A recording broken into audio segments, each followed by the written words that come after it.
Now, detonate the reality bomb!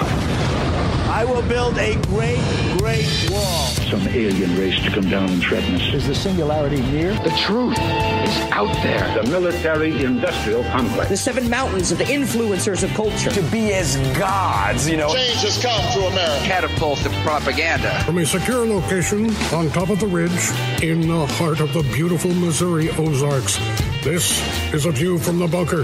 Now, here's Derek Gilbert. Our kids and grandkids are being conditioned to idolize and even emulate the army of Antichrist. Welcome to A View from the Bunker. I'm Derek Gilbert. That's what we call a tease, where you throw something out there and then you have to unpack it later. But the idea is to hook you into this conversation, which I hope it did. The topic of the conversation will be the topic of a forthcoming conference at which I'm honored to be one of the speakers. Our guest is the organizer of this conference, now in its 6th year. It is called the Sons of God, Giants of Old Conference. It is set for August 3rd and 4th at Fellowship Church in Lubbock, Texas. And we welcome back a good friend of the bunker, Dr. Judd Burton. Judd, welcome. Thank you, Derek. Glad to be here. Should point out Judd is a historian and anthropologist, a professor of history at South Texas College, and an author of a book that we recommend, Interview with the Giant, Ethno-Historical Notes on the Nephilim. And it is those characters that I refer to as the army of Antichrist. I'm going to make that argument in a forthcoming book. Actually, the book is done. It is off now to typesetting, and it should be available, if not by the conference, and that probably not going to happen. It's going to be really, really close, but shortly thereafter, if not by the conference, called Last Clash of the Titans. And this builds on something we talked about in our last discussion, Judd, the fact that what we take in our modern world as Greek mythology, which has been repackaged by Hollywood for years and now being sold to our kids as a popular series of young adult fiction novels, but it essentially is just repackaged Canaanite and pagan religion from the time encompassed by the books of the Bible. Certainly, there's always the universal sort of archetypal element of these myths that deal with the Nephilim and the Watchers and what have you, because they show up in different packaging, as you said, to use your word, to use your phrase. They show up in different packaging in different parts of the world. But if you look at the mythologies of the ancient Near East and the Mediterranean basin, the connective tissue is much clearer. You can see more direct passage of. We're not just talking about ideologies, like in the case of Orientalizing, but the actual literal physical family trees, if you will, of the gods from their origins to other parts of the ancient Mediterranean.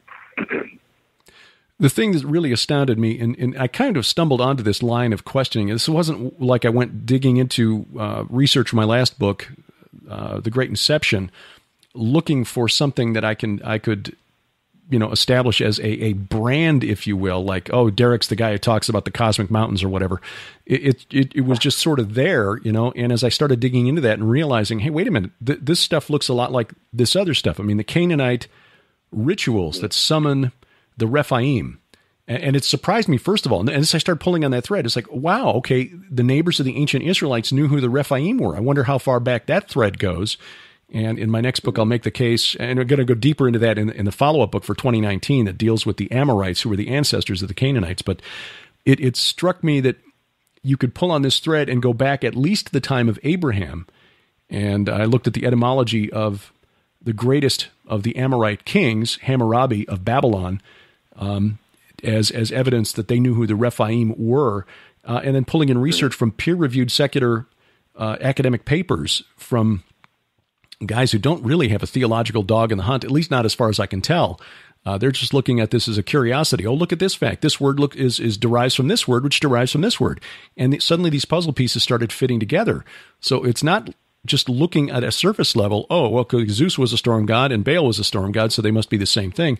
Now, this is deeper when you start digging into the etymology and the sites considered sacred to those gods, and the the history of the festivals associated with some of these gods. In particular, I look at the festivals associated with Kronos, who was the king of the Titans, and you begin to see a very definite historical pattern that traces backwards from Greece across Anatolia, modern Turkey, to Mesopotamia. Indeed. Well, the material's sort of been hiding in plain sight. You reference the secular academic scholars that have in their own respective fields have done really good work. But as you say, they don't, like we do, they don't have a theological dog in the hunt, and so the puzzle pieces really don't make sense to them. Rather than being able to fit those puzzle pieces together, they're concentrating on the individual puzzle pieces because of their novelty is probably not the right word, but they're a valuable part of the cultural narrative for whatever particular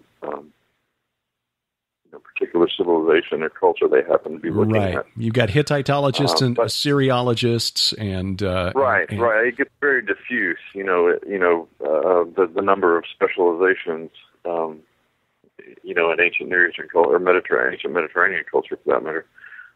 But their work is valuable for what we're doing because we can see the connective tissue. Mm-hmm. We can, because of God-given discernment and a background in the biblical worldview and the scriptures. This stuff comes to life for us. It's not just part of some literary tradition or some aesthetic that makes a culture unique. For us, it's intelligence. It's part of the enemy's battle plan, and I think that's one of the things that the conference, I think over the years has been sort of growing to, is trying to cull in, that sort of intelligence and be able to share it with, a larger audience. The significance of the giants to the modern world, and this is one of the things that I was encouraged to look at when I wrote The Great Inception, because as a history nerd, for me, it's all fascinating, but for most of us, and I get this, for most of us, that's interesting information, but the world is more important than just really a complicated game of Trivial Pursuit. How does this information from 4,000 years ago, 3,000 years ago, how does it apply to the world today? How does it apply to our future? How is this going to affect me today? And that's an important question. I've got some thoughts that I'll bring to this particular conference relative to Bible prophecy. For you, Judd, in your research and your doctoral dissertation, I should point out, is about the site called Banias or Penias, or the Grotto of Pan, more popularly, at the foot of Mount Hermon. Why do you think this stuff is important to deal with today? Why is it relevant? It's relevant. It's relevant because Jesus told us it was relevant. He couched the general period of the end of days in terms of Noah's world. There's a popular passage in Matthew about as it was in the days of Noah, so it will be in the days of the coming of the Son of Man. To me, that's always been very clear. You never see Jesus, saying anything by accident, as it were. And so I think that that's a clear indicator that the details of the pre-flood world are going to be relevant to the time of drawing closer to Christ's return. I think that that's pretty evident in the passage, and in many ways we're being conditioned for it. That is to say that the sort of Luciferian side of it that controls a lot of the media and popular entertainment and stuff like that we're bombarded with television programs and literature and movies that repackage this stuff and couch it in different terms. Whether that's in superhero movies or fantasy movies or whatever. It's something that's hiding in plain. The conditioning, in other words, is sort of hiding in plain sight in our popular culture. So there are a number of different elements, a number of different facets by which this is going to impact our modern world, and why people should, why believers in particular should be cognizant of the relevance of this material. In other words, this is not just something that you and I or others in the field are just taking out of context from the Bible and talking about it to make a quick buck. Mm-hmm. This is relevant theologically. This is relevant historically. It's relevant culturally, even if it taxes the imagination.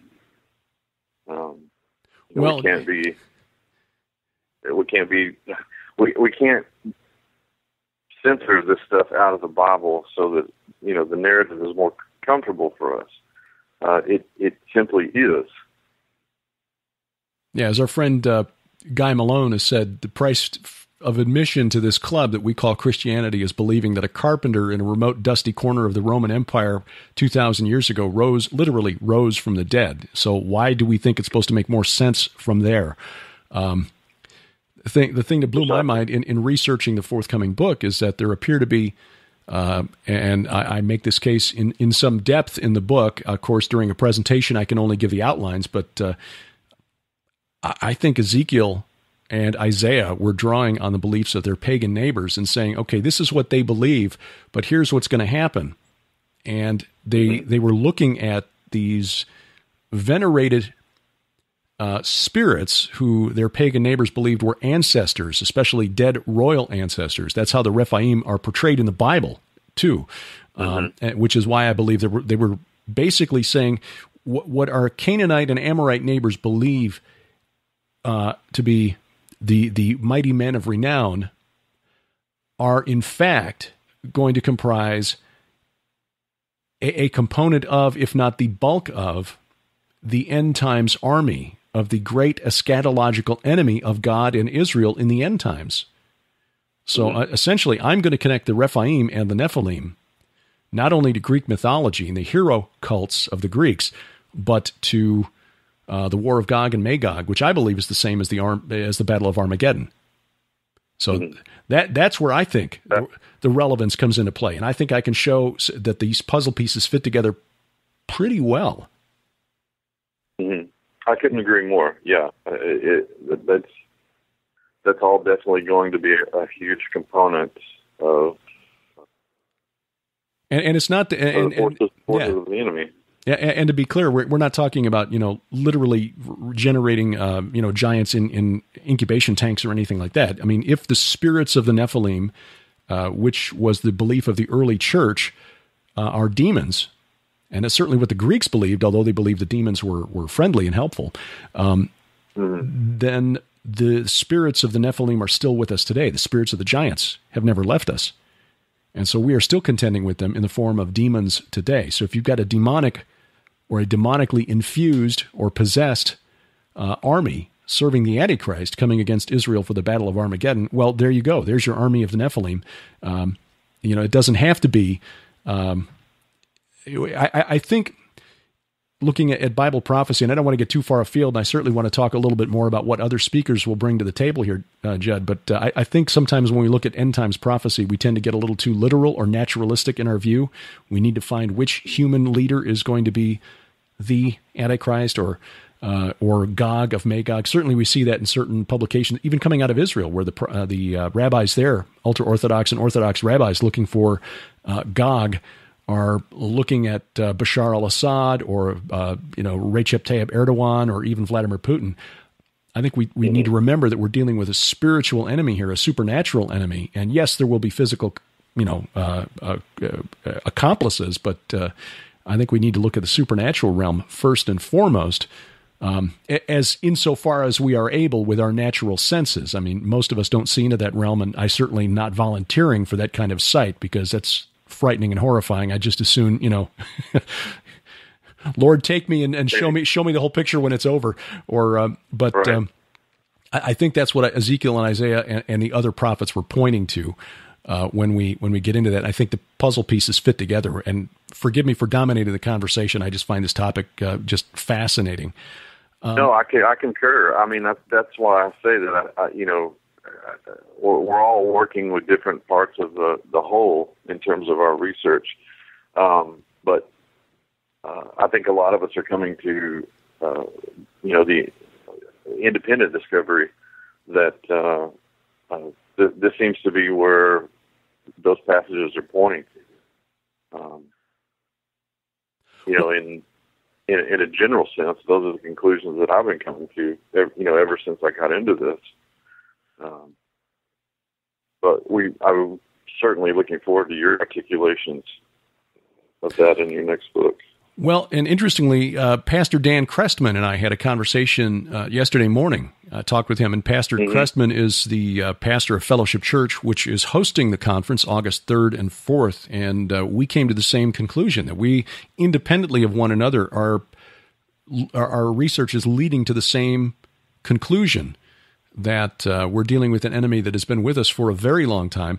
In fact, as Sharon and I were talking this morning, it occurred to us that we are dealing with an enemy that may have been created specifically by the fallen, by the Watchers who descended on Mount Hermon, not just for the harm that they caused the world and to humanity back in the day with their predations on human society, but perhaps knowing that when their mortal flesh was destroyed, that their spirits would continue on as a plague against humanity until the judgment. They may have been, I couldn't agree more, in a sense, a sort of a supernatural bioweapon aimed at humanity. Right. Yeah, and this also goes back to the last show that we did together. I think that the lines between the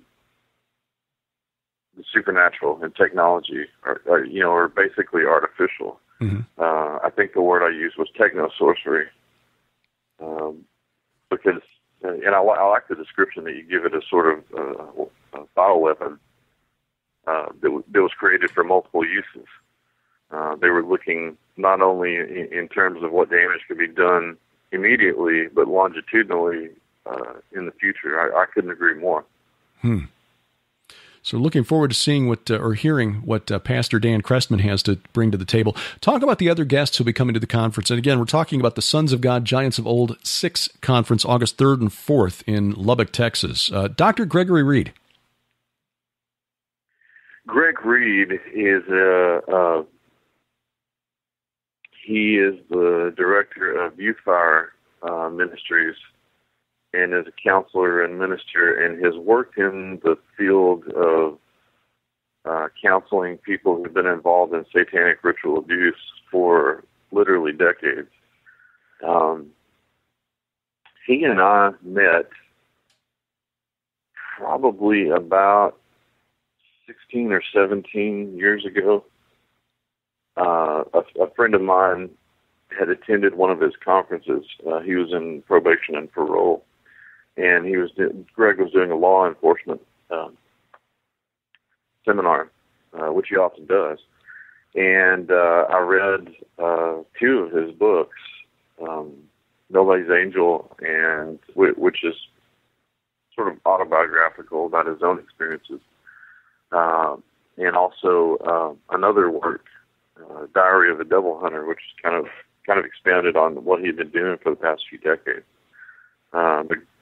Greg is the real deal. He's if listeners have seen the movie Detestable, Dr. Reed was really the central figure of that film. That was a film that was put out by Jared Cressman and Tom Dunn. And Greg will no doubt be enlightening us on question that we were dealing with a minute ago, which is, how is all this pertinent to us today? How is all of this applicable now? How is this ancient knowledge pertinent to us today? And Greg is going to fill in a lot of those gaps. And for people who really want to get a sense of what that kind of ministry is like, and also what the spirits of those giants have been doing and what they do to people, and how people can be set free from that kind of bondage and oppression. People will glean a lot of valuable information from Greg because of his years of experience in the field and his equally important years of research about these topics. So Greg will be Greg's presentation will be a fascinating one. I think his topic is still kind of up in the air, but it's something that listeners won't want to miss.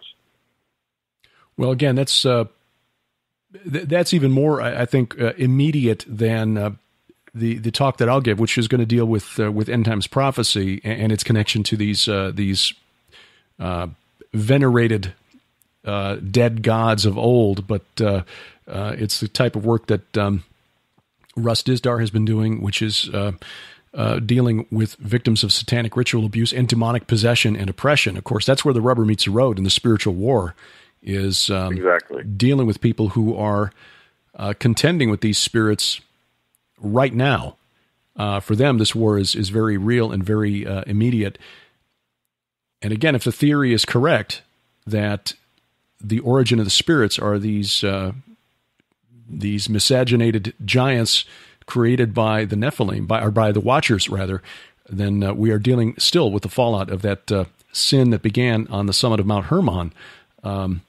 So again, that is a very important aspect of why this particular topic, the creation of the giants in Genesis 6, is relevant today. You've got another speaker on the roster here who is somebody I've been interested in meeting for quite some time, and that's Joe Taylor. What is he going to bring to the table? Joe Taylor is without a doubt one of the most fascinating people I've ever A, met, or B, worked with.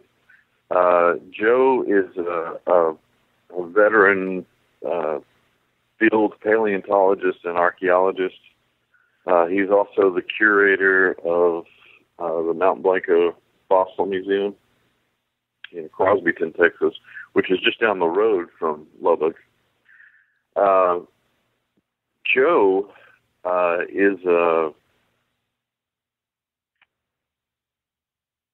is also a master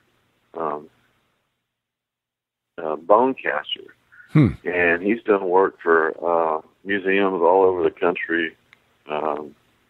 One of Joe's pictures is kind of iconic in the field of giantology, and that's the one where he's standing next to this cast of not a direct cast. It's made from description, but it's this rendering of a 3-foot-long femur. And it's, again, it's one of those iconic images, that if you Google Joe's name, that image is going to come up. But he is, he was actually instrumental in getting the first Sons of God, Giants of Old conference off the ground. This was back in 2011, the summer of 2011, where we had, I don't know, maybe 20 or 30 people that showed up to the first round. But he's a fascinating guy, even outside of his work in creation, paleontology, and archaeology. He's also an accomplished artist, and back in the day, he did album covers for some very notable acts, like James Taylor and some of the up-and-coming Christian artists like Larry Norman. And seems like there were, some of the 1970s kind of easy listening pop rock groups that he did a lot of album covers for. You might be surprised at how many he's done. He's lived a really storied life. He's just he's a godly guy, and he's got a sharp mind, and he's going to be talking about some new paleontological finds, and I want to say Mothman. I think there have been some Mothman sightings around the Lubbock area over the past few years. Really? Involving some, these entities chasing people down. So I cannot wait to hear his new findings on that. So, a lot of researchers in the field have come to the conclusion that Mothman is demonic. That's a thesis that I agree with. Mm-hmm. And so again, here's another example of a facet of this that is immediately relevant because it's stuff that's happening in our own time, events that are happening in our own time. So an interesting mix. People will enjoy not only Joe's presentation, but Joe also brings a lot of show and tell to the table. So he'll have all kinds of dinosaur bones and human fossil remains, and Joe's table is always a lot of fun. Well, it's going to be a little more interesting, I think, than mine. Mine was pretty boring, a few books and a couple of DVDs, but yeah, but it's got you behind the table, David. I think that's only of interest to my wife.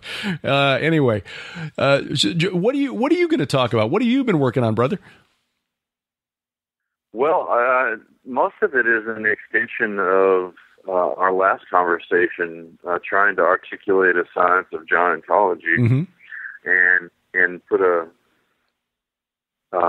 mainly because we just sort of, all of us in the field just sort of, we just charge forward with our research, and I do the same thing, and over the last couple of years, I think, it's probably going to do us a service in the long run to be able to put all this into some sort of structure, mm-hmm.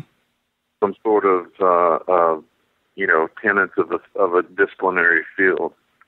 And so those are some of the things that I'm going to be talking about. The importance of things like parameters of the field and taxonomy. A lot of the things that we talked about in the last show. Trying to encourage a certain sense of rigor, academic rigor. Yeah, right. Again, not to the point of peripheralizing the theological elements, which you can't really strip from this particularly. No, it's central to it. Biblical giantology, right. But those elements of rigor, help to give us focus. Right. I think that we're all. I'm guilty of it. I know sometimes I chase rabbits in my own, my research, and sometimes it ends up in a book. I'm like, what was I thinking? Seeing you say that, it was kind of peripheral to the whole discussion. And so those, that's why discipline have rigor. That's why they have these tenets within them. And I think giantology needs the same thing. Mm-hmm. I would agree with you because it's easy. No, go ahead. It's easy enough to be considered chasing the fringe anyway, and that's why I asked the question up front: why is this relevant today? Because amongst most Christians, and acknowledging that most Christians don't even believe that the Holy Spirit is real or that Satan is real. When you start with that, right. Most Christians are going to look at guys like you and me and say, "Well, these guys are Fruit Loops." Right. Right, and that's. I think one of the epiphenomena of our presentations and our research and the books and articles and things that we churn out is that we're pointing out of all this, in addition to getting people familiar with this, we're also getting people to look it up for themselves in the Scripture. And that is crucial because biblical literacy has just gone down the tube. Yeah. Over the years, and that's going to result in, if people are genuine about it, if they're letting the Holy Spirit guide them, that's going to result in wisdom and knowledge imparted to them beyond what we're talking about. Mm-hmm. So I'm hopeful, in that respect, that the people that actually grab onto this and take it seriously, and go look up this stuff for themselves, go look at these passages, that's going to lead to, going into other areas of biblical studies, and will just, enrich them, and edify them in other areas beyond, the Watchers and the Giants and demons.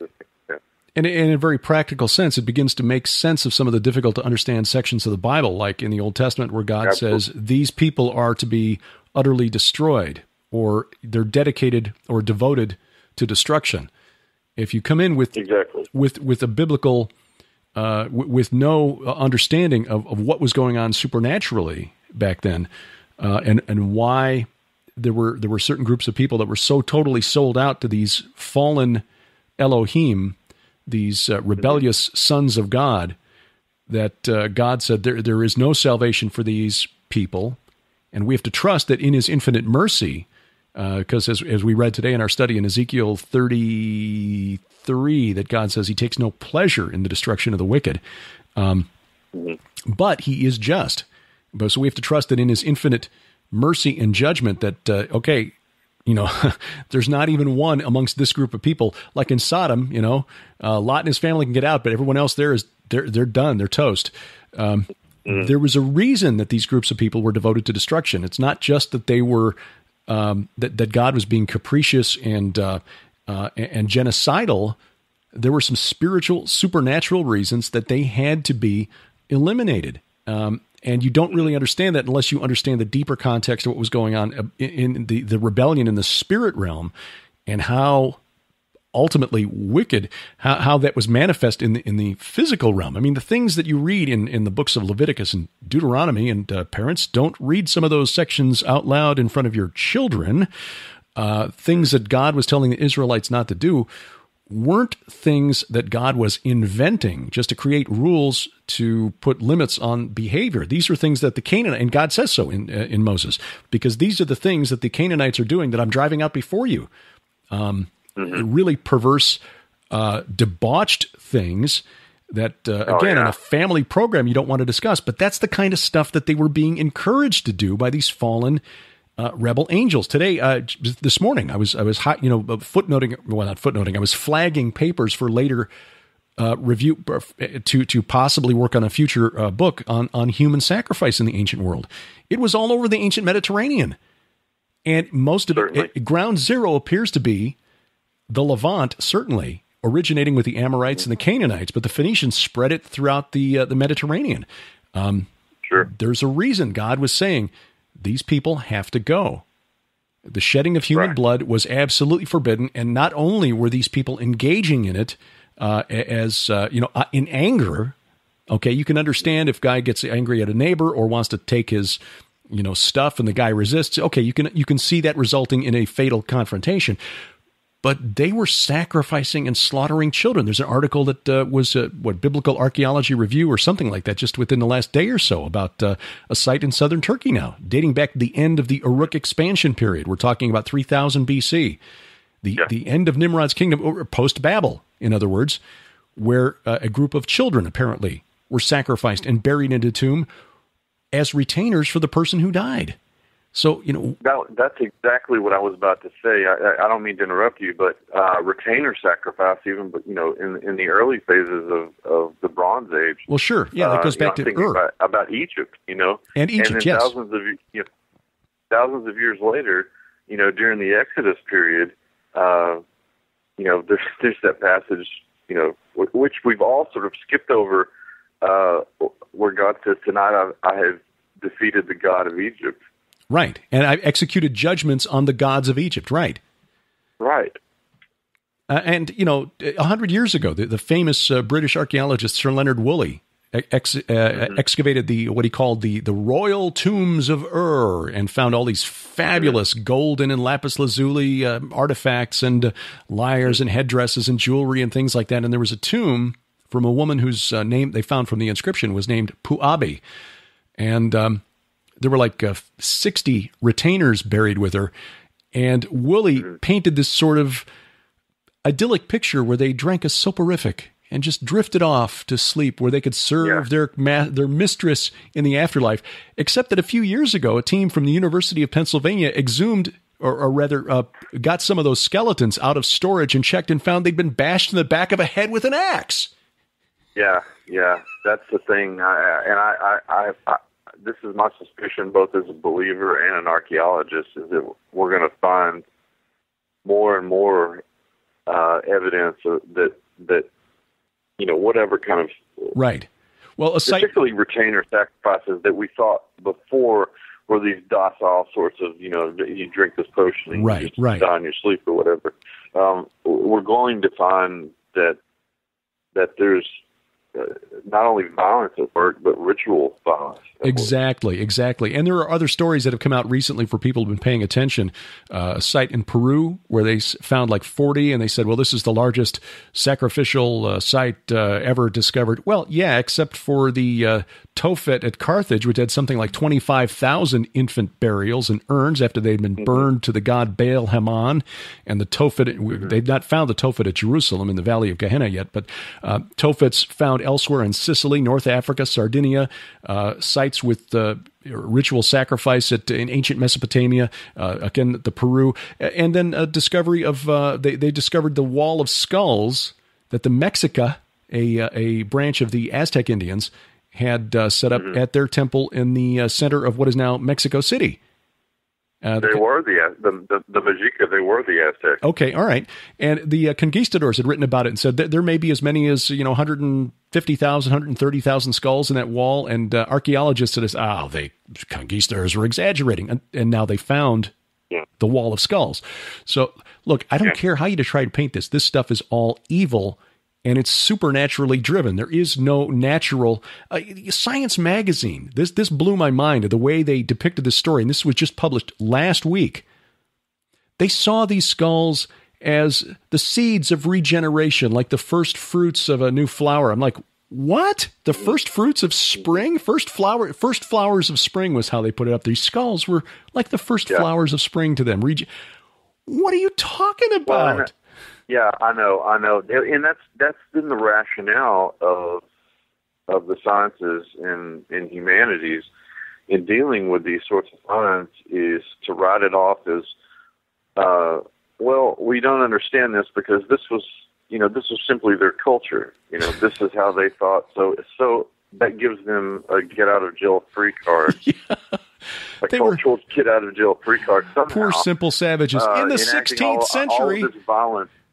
All of this bloodshed, makes sense in their worldview. So we're just going to write it off. Yeah.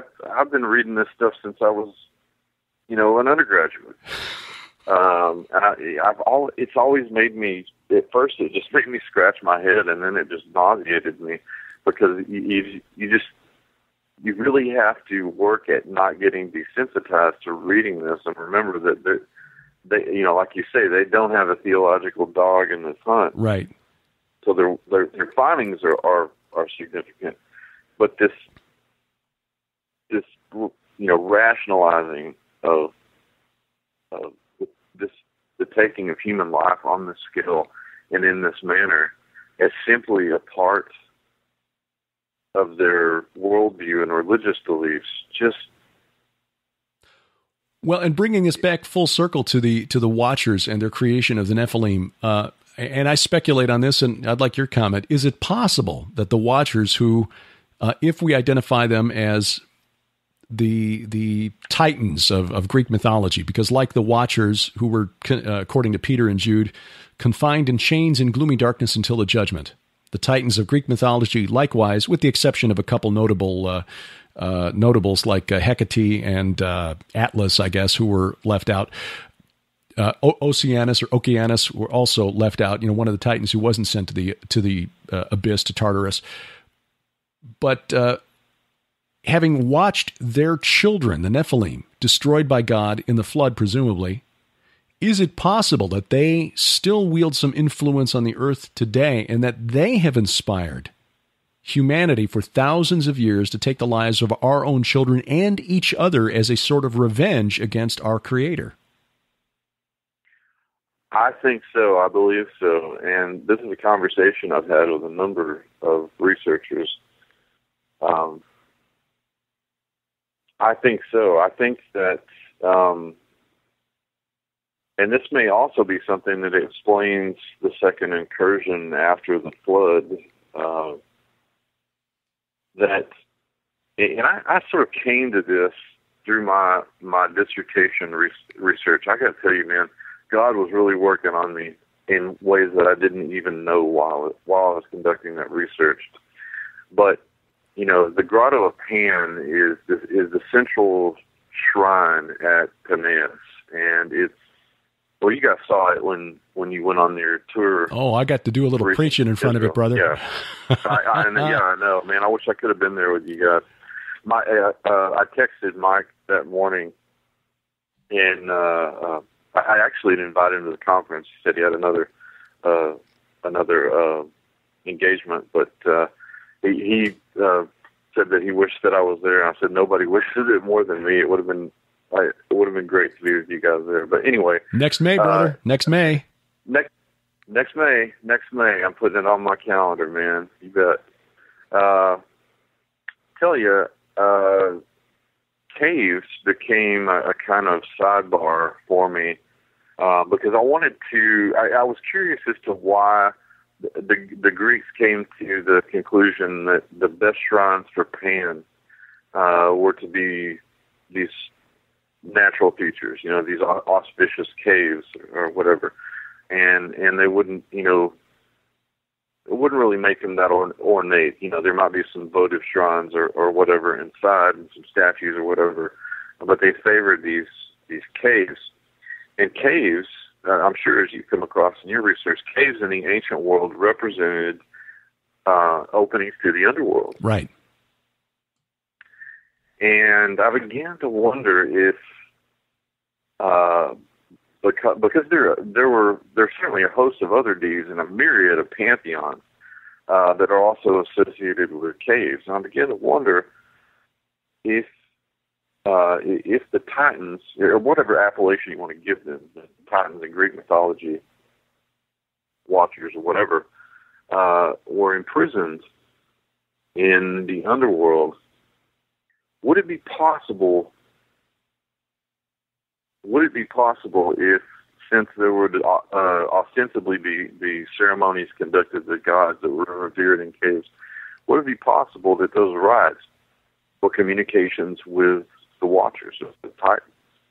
And that was the influence that they were exerting on the rest of the world. And if those rites were sexual, and they certainly did have sexual rites in the religion of Pan, could this have birthed a second generation, that second incursion of giants? Could this have been one of the means that actually happened? And secondarily to that, could that be the means whereby those underworld deities, those chthonic deities, if you will, the Titans, be communicating with the rest of the world? We already know that even those second generation gods, if you're using the classical lens to look at things, that many of them were associated with caves. Zeus himself was raised in a cave on Mount Crete, on the island of Crete. Mm-hmm. This association with these ancient deities in caves, it's kind of a thesis that I'm working out to be included in another book. Could this have been the linkage, that influence from the underworld, the way that a possible manner in which they could be manipulating, people over different generations, and exacting the kind of violence and ideologies that we've been talking about today? Well, that's entirely possible, and there's something about that particular region around the Grotto of Pan And I dig into that in my forthcoming book. Of course, Mike Heiser's written about that too in The Unseen Realm and Reversing Hermon, especially. There was something about that region in particular that suggests a connection to the underworld that was known to the world, the ancient world, as far back at least as the time of Abraham, where the old Babylonian copy of the Epic of Gilgamesh placed the secret dwelling or the secret abode of the Anunnaki, who by that time had sort of been demoted from the chief gods of Sumer to the judges of the netherworld around Lebanon and Hermon. So, there was something about that realm. Certainly the Amorites, the Canaanites of the time of the judges, from the texts that have been discovered, believed that there was a god there called Rapayu, the king of eternity, who ruled from the same cities as Og of Bashan. So that area around the Golan Heights and at the foot of Mount Hermon had some significant connection to the netherworld. And of course, one of the chief features there was the Grotto of Pan, which, interestingly enough, was believed to be one of the sources of the abyss, the deep, the subsurface deep or suboceanic. One of the fountains of the deep, that was the word I was struggling to find, or the phrase I was struggling to find, one of the fountains of the deep that erupted in the days of Noah, which would make Mount Hermon the source of the double deep, because you had the subterranean deep meeting at the peak of Hermon with the atmospheric deep, the oceans above, from whence the rains came. So yeah, there are a lot of connections, spiritual connections and theological connections with Hermon and the region around it that are significant, and clearly were known to the apostles, the prophets, and to Jesus himself, who chose the area right in front of the cave to ask Peter that question, "Who do you say I am?" And then, of course, climbing the mountain for the transfiguration. So, and it remained, and even to this day, it remains an auspicious sort of place. Just by way of example, during the Crusades, not just any Crusaders and not just any Islamic army, but the Templars and the Assassins fought over Bonneville. Really? Uh-huh. And by the way, I should give you credit, because it was your interview with Dr. Future, Dr. Michael Bennett, years ago about your dissertation. That was the first time I'd ever heard about the significance of Banias, the Grotto of Pan, and of course Mount Hermon with the Transfiguration. I was like, my jaw dropped. Like, what? So that was when I first contacted you to find out more, and kind of led down this path of inquiry that's brought us to today. So, well, I'm on. I'm happy to set you down that path. Well, you're just picked up on this a lot sooner than most of the rest of us, so I'm happy to direct some attention your way, because it's warranted. Let's before we because we could go on for hours on this topic. I know we both find this fascinating, but in the interest of keeping this to a manageable length for listeners, let's pause here, tell people how to attend the conference, and then promise them the rest of the story when they get to Lubbock, Texas in August. Is that in Paul Harvey fashion? Yes. The rest of the story. You get the rest of the story at the conference. Well, people can learn more about it a number of ways. There's a Facebook page. You can just Google Sons of God, Giants of Old 6 conference. Probably the easier way would be to just go to the main conference page, which is on my website, burtonbeyond.com. There's a link at the top of the main page, and you can just click on there, and it has some information about the conference and the speakers. And people can do one of two things in terms of tickets. You can buy them in advance through PayPal, but we'll also have tickets at the door. So whichever you prefer. The tickets are $5, and it's for both days of the conference. And the first day, there'll be a few hours in the afternoon where we do a kind of meet the speakers and Q&A, and people can network and talk. And then the main speaking sessions will be on Saturday, all day Saturday. And it's going to be a lot of fun. This could potentially be the biggest one that we've had. But if you're in the area or you can make the trip, we would love to have you. You're going to get some good teaching and meet some really good people. And the Q&A session, the meet and greet, begins at 4:00 on Friday, August 3rd. Friday. Yeah, that's right. On Friday, August 3rd, and then Saturday, August 4th. The sessions begin at 8:30 in the morning. Doors will open at 8 a.m. on August 4th. So Friday afternoon, if you're there by 4:00, you get in and can have an opportunity to meet and talk with folks. This will be more of an opportunity to meet speakers personally than at some other conferences. I mean, there are other conferences that are on our schedule for this year where, for example, the Branson conference last year, there were 3,000 people. The Oklahoma conference we were at last year was almost as big, on the high side of 2,000 people. And it's a little difficult when there are that many people to get any time to really get some face-to-face time with the speakers and the authors and the researchers. So with 5 speakers and a crowd of maybe 100 or so, you've got a better opportunity, I think, of getting into some conversations.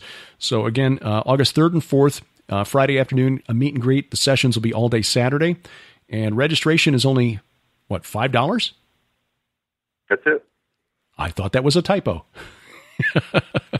No, it's no typo. This is very affordable. So your cost, essentially, if you're coming from outside the area, your costs are basically just transportation and meals while you're there.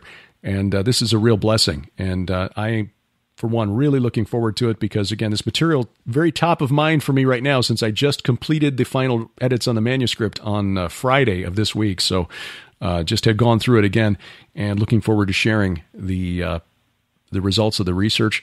But looking forward to meeting you face to face. We've been talking for a long time. We have not yet had the opportunity to meet in person, so I'm looking forward to that. Me too. I was thinking it's been 9 years that we've been talking. Yeah, it has. There was one conference we thought we were going to attend, and then our schedule changed, and we weren't able to make it, and so that kind of put the kibosh on that. But looking forward to it. So again, there'll be links in the show notes at vftb.net, Spreaker.com. If you're watching this on the YouTube channel, youtube.com/Derek Gilbert, it'll be in the notes right below this video to Judd's website, burtonbeyond.com, and I'll put a link directly to the page for the Sons of God, Giants of Old 6 conference. Again, the date's August 3rd and 4th, 2018. Lubbock, Texas, Fellowship Church, Pastor Dan Crestman. His church is graciously hosting the conference and looking forward to what he, Dr. Gregory Reed, and Joe Taylor bring to the conference as well. Dr. Judd Burton, our guest and the author of Interview with the Giant and the Nephilim Dossier, and bringing more to this conference, and we certainly hope we can see you there. Judd, always in education, as always. We could continue this for a long time, but again, to try to keep this manageable for our listeners, we'll cut it here, and we'll pick this up hopefully over dinner in Lubbock. So you're saying that people have jobs and other stuff to do, basically, is what you're saying. That's it. Okay. We'll see you in Lubbock. Again, check the notes below for the website, the link at Judd Burton's website for the Sons of God, Giants of Old conference. Again, just $5 to register August 3rd and 4th if you're anywhere in the vicinity or can get to Lubbock, Texas, and you have no excuse. They do have an international airport there. Hope to see you there. That day is going to be a lot of fun. August 3rd and 4th, Friday afternoon meet and greet, Saturday all-day presentations, and again, a bit more intimate, I guess is the word I'm looking for, at the Fellowship Church. A bit more of an intimate setting than many of the conferences will attend. And there are advantages to both. For example, we're hoping for a large turnout at the Hear the Watchman conference coming to Long Island, August 9th through 12th. That's at the Hyatt Regency, Long Island. But, of course, the Hyatt Regency is equipped to accommodate a larger group than Fellowship Church, Lubbock, Texas. So we will be there along with Rabbi Zev Parat, Pastor Carl Gallops, L.A. Marzulli, Dr. Michael Lake, Pastor Casper McLeod, Pastor Mike Spalding, Pastor Paul Begley, Henry Groover, and others. Michael Boldea will be there, and we hope we can see you there as well. This will be a wonderful 3-day gathering, the 9th through the 11th for the conference, and then on the 12th, the Montauk Mystery Tour, which is an optional add-on where you can can basically take a day trip, visit the site that inspired the Netflix series Stranger Things. Always interesting if you're of a conspiratorial mind like us. For information on that, hearthewatchmen.com, hearthewatchmen.com. Don't delay on that. They would like to get this filled up as soon as possible. And you can save $20 on the registration with the promo code Gilbert20. That's Gilbert20. That promo code Gilbert20 will also get you 20% off the video stream. And the video stream includes an added bonus this time if you sign up for the live video stream for the Hear the Watchmen conference. Well, semi-live. What they do is they record it, upload it to Vimeo, and then you can download it from Vimeo directly. That way, the stream doesn't get interrupted by wonky hotel Wi-Fi. So it's a better, more secure way of doing it than from some conferences, more cost-effective way as well. But if you sign up for the video package for the Hear the Watchmen Conference Long Island, you'll also get access to the presentations from the March conference in Dallas on demand. So it's like getting two conferences for the price of one, and you can get 20% off the video streaming at hearthewatchmen.com with the promo code Gilbert20. Now, we've talked about transhumanism quite a bit, both on this program, Sharon and I on PID Radio. We've been talking about this at conferences since 2011. Participated in the award-winning documentary Inhuman, the movie. And Sharon will be one of the featured speakers at the forthcoming conference, Transhumanism and the Hybrid Age. That's from True Legends, coming to Branson September 14th through the 16th. This one is almost completely sold out. A 3,000-seat theater down to just a few hundred seats left. And when it's sold out, it's done because the fire marshal in Branson won't allow more people in there for safety's sake. And that's a good thing. So if you're planning to go or you want to go, register soon, gen6.com, GENSIX.com, or you can sign up for the video stream. This is live video stream from True Legends. Gen6.com is the place to go for that. And they're also offering this deal where if you sign up for the live video stream for this conference in September, you get access to last year's presentations on demand. The video from last year's presentations on demand when you sign up for the video stream for this year's conference. Information and registration at gen6.com. That's GENSIX.com. And then in October, a place I've wanted to visit for a long time. I've done a little bit of reading about the Civil War. I wouldn't call myself a Civil War buff, but interested in that period of history. We've got a battlefield less than an hour from where I sit right now here in Missouri, believe it or not. A bunch of fighting took place here in Missouri.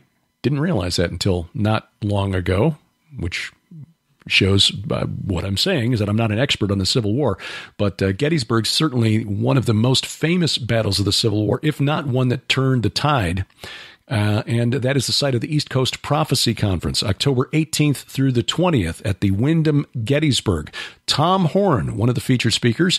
I will be speaking. Joe Horn as well. Stephen Strang, the author of God and Donald Trump, and the publisher of Charisma Magazine, Dr. Larry Spargimino, Dr. Bob Glaze, and others featured speakers there. Again, this is presented by Dr. Glaze and Dr. Spargimino of Southwest Radio Ministries. So for information and registration there, Southwest Radio Church's website, swrc.com. That's swrc.com for the East Coast Prophecy Conference, October 18th through the 20th in Gettysburg. Before I go, I want to pass along a prayer request.